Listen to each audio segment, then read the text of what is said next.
వాడిని చంపితే మహా పాపం రా. అందుకే నిద్ర లేపి మరీ చంపుతున్నా. నన్ను చంపుతున్నా. చంపకపోతే రేపు జరగబోయే ఎంక్వైరీలో మా కొంపల ముందు స్టేట్మెంట్ ఇస్తాం.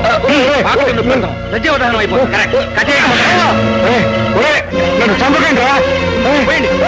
ఈ తెలుపు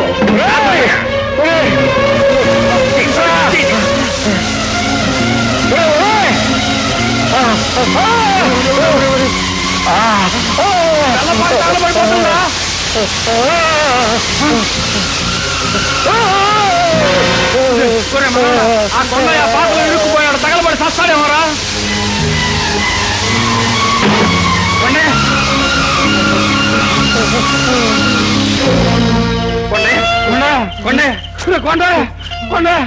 బాబు, నేను చేసిన పాపాలే నన్ను తీసుకుపోతున్నాయి. రేపు ఎంక్వైరీలో ఆ బసప్ప గారు చేసిన దుర్మార్గాలకి నేను సాక్షిగా నిలబడతానని ఆడి మనుషులతో నన్ను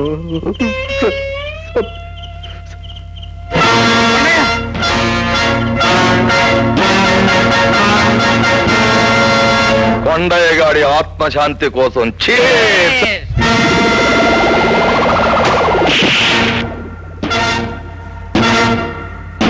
నువ్వు చావడానికే వచ్చావా పిన్నమనేని బోసు బాబు? ప్రాణాలని బ్రాందీ గ్లాసులో కలుపుకుని తాగి మీ అందరి ప్రాణాలు తోడేయటానికే వచ్చాను. ఇలాంటి వెర్రి కూతలు కూసే ఒకప్పుడు నీ తండ్రి వల్ల కాటికి వెళ్ళిపోయాడు. అన్నింటికీ బదులు తీర్చుకోవడానికే వచ్చాను రా. నా తండ్రిని చంపినందుకు నీ తాట ఒలిచి, నా తల్లిని జైలు పాలు చేసినందుకు నీ కీళ్లు విరిచి, రైతుల కడుపు మంటను చల్లార్చే చెరుకు పంటను మంటల్లో ఆహుతి చేసినందుకు నీ డొక్క చీల్చి, సాక్ష్యం చెప్పవలసిన కొండయ్యను కాల్చి చంపినందుకు నిన్ను అదే మంటల్లో మార్చి మసి చేస్తాను రా. నీ ఇష్టం వచ్చినట్టు విరిచేయడానికి నేను తోలు బొమ్మను కాదు, జోడుగుళ్ళ బసవప్పను. నేను తలుచుకుంటే నిన్ను ఇప్పుడే ఇక్కడే సజీవ సమాధి చేస్తాను. నిన్ను సకుటుంబంగా సమాధి చేస్తాను. తాగు, ఒక్కడుగు ముందుకు వేశావా అంతమైపోతావు. ఇప్పుడు వేయబోయే అడుగు నీ గుండెల మీదే వేస్తాను.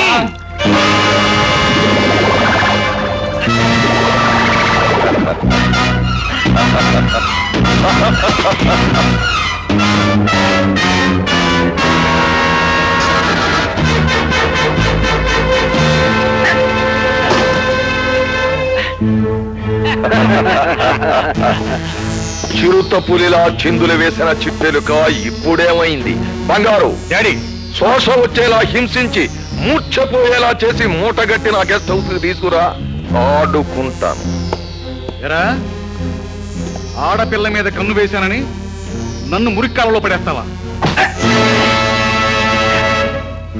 తొందరపడి చేయి చేసుకున్నందుకు నీ బాబుకు బదులు నువ్వు తినాల్సి వస్తుంది. ఆ తన్నులు వీడి పొగరు దిగే వరకు కొట్టండి తిని బాబు.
రే ముసలాడా, ఊరికే నక్క కోతలకు నీ ప్రాణాలకేం భయం లేదు.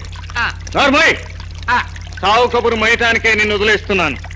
ఆ బసవప్పగాడితో చెప్పు, వాడు చేసిన నేరాలు అంగీకరించే వరకు వాడి కొడుకు నా దగ్గరే బందీగా ఉంటాడని చెప్పు. చూడండి బసవప్ప గారు, 14 ఏళ్ల క్రితం షుగర్ ఫ్యాక్టరీకి మన శ్రీకాంత్ గారు దారుణంగా హత్య చేయబడ్డారు. ఆయన్ను హత్య చేసే నేరానికి ఈ రాజేశ్వరి 14 ఏళ్లు జైలు శిక్ష కూడా అనుభవించింది. అయినా ఎప్పుడో ముగిసిపోయిన ఈ కేసు ఇప్పుడు విచారణ చేయడంలో అర్థమేమిటో నాకు బొత్తిగా తెలియడం లేదు. ఆ కేసు ముగిసిపోవచ్చు బసవప్ప, కానీ నా భర్తని నువ్వు హత్య చేశావన్న కేసు అలాగే ఉంది. దాని మీదే ఇప్పుడు విచారణ జరుగుతుంది. సార్ మీకు ఫోన్ వచ్చింది. సార్ ఫోన్ వచ్చిందట, మాట్లాడి రావచ్చా? అలాగే వెళ్ళిరండి. హలో, ఎవరు? బసవప్ప, బోసు బాబా. ఎంక్వైరీలో నా తండ్రిని శ్రీకాంత్ని చంపింది నువ్వేనని ఒప్పుకుని ఎంక్వైరీ ఆఫీసర్ని తీసుకుని సరాసరి జడ్జి గారింటికి రావాలి. రాకపోతే డాడీ, డాడీ, నన్ను రక్షించు డాడీ, వీళ్ళు నన్ను కాపాడు డాడీ. ఇదిగో నా కొడుకుని ఏం చేస్తున్నావు? డాడీ, డాడీ, డాడీ, ఇదిగో వాడిని ఏం చెయ్యొద్దు. బోసు బాబు, ఇప్పుడే నేను జడ్జి గారింటి బయలుదేరి వచ్చేస్తున్నాను.